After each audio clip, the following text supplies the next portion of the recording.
পাবদা মাছের ঝোল রান্না করেছি ঝাল ঝাল করে। আজকে একদম বাজারে টাটকা পাবদা মাছ পেয়েছে, সেজন্য কিনে নিয়ে আসলো। দেখুন মাছগুলো একেবারে টাটকা, বরফ ছাড়া খুব কমই পাওয়া যায়। তো মাছটা আমি কেটে ভালো করে ঘষে মেজে পরিষ্কার করে নিয়েছি। দেখুন মাছটা একেবারে সাদা হয়ে গিয়েছে পরিষ্কার করার জন্য। মাছ ভালো মতো পরিষ্কার না করলে খেতে ভালো লাগে না। আর এখানে ছোট ছোট কয়েকটা আলু লম্বালম্বি করে কেটে নিয়েছি চিকন চিকন করে, আর নিয়েছি টমেটো কেটে। এবারে কড়াইয়ে তেল দিয়ে দিচ্ছি, দিয়ে দিব পেঁয়াজ বাটা, রসুন বাটা, আদা বাটা, লাল মরিচ বাটা, হলুদের গুঁড়ো। এবার মশলাটা ভালো করে কষিয়ে নিব। তো আজকে আমি মাছটা না ভেজে রান্না করব, কারণ অনেকেই বলেছেন যে মাছ না ভেজে কিভাবে রান্না করা যায় সেটা দেখানোর জন্য। তো সেজন্য আমি আজকে মাছ না ভেজে রান্না করছি। আরও একটা কারণ হচ্ছে গিয়ে মাছগুলো একেবারে টাটকা, বরফ ছাড়া।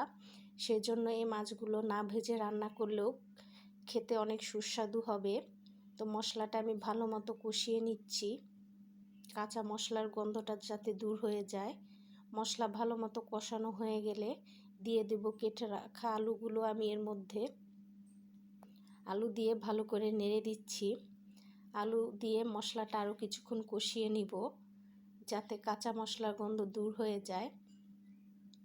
আর রান্না করতে করতে আরেকটা কথা বলি, আপনারা যখন মাছ ধুবেন, এরকম বড় মাছ এগুলো সাধারণত চাষ করা হয়, তো হালকা গরম পানি দিয়ে ভালো করে ধুয়ে নেবেন। দেখবেন মাছের থেকে অনেক ময়লা বের হয়ে যায় এবং পিচ্ছিল একটা ভাব থাকে, ওটা বের হয়ে গেলে মাছের গন্ধটা কিছুটা কমে যায়।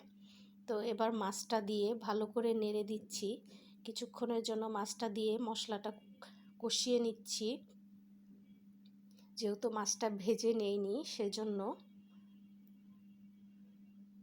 এবারে কেটে রাখা টমেটোগুলো আমি দিয়ে দিব এর মধ্যে, দিয়ে হালকা করে নেড়ে দিচ্ছি। এবারে দিয়ে দেব স্বাদ মতো লবণ।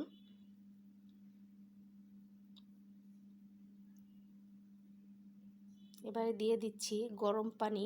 আমি রান্নাতে সবসময় গরম পানি ব্যবহার করি, এতে রান্নার স্বাদ ভালো হয় এবং রান্নাটাও স্বাস্থ্যসম্মত হয়। কারণ পানিতে অনেক ধরনের জীবাণু থাকে আমাদের, যেটা ঢাকায় সাপ্লাইয়ের পানি, সেজন্য ফুটিয়ে নেওয়াটা নিরাপদ। তো পানি দিয়ে ঢেকে দিয়েছিলাম, ফুটে উঠলে পরে আবার একটু নেড়ে দিব, আবারও ঢেকে দিচ্ছি। পানিটা যখন একটু কমে আসবে, ঝোলটা ঘন হয়ে যাবে, তখন ধনিয়া পাতা কুচি দিয়ে নামিয়ে নিব। রান্না হয়ে গিয়েছে, এবারে ধনিয়া পাতা কুচি দিয়ে নামিয়ে নিব। খুব বেশি ঝোল না, আবার একদম বেশি শুকনা শুকনা না। তো রান্না হয়ে গেল পাবদা মাছ আলু টমেটো দিয়ে ঝাল ঝাল করে রান্না। তো যদি আজকের রান্নার ভিডিওটি ভালো লেগে থাকে অবশ্যই শেয়ার করে দিবেন অন্যকে দেখার জন্য। ধন্যবাদ, ভালো থাকবেন সবাই।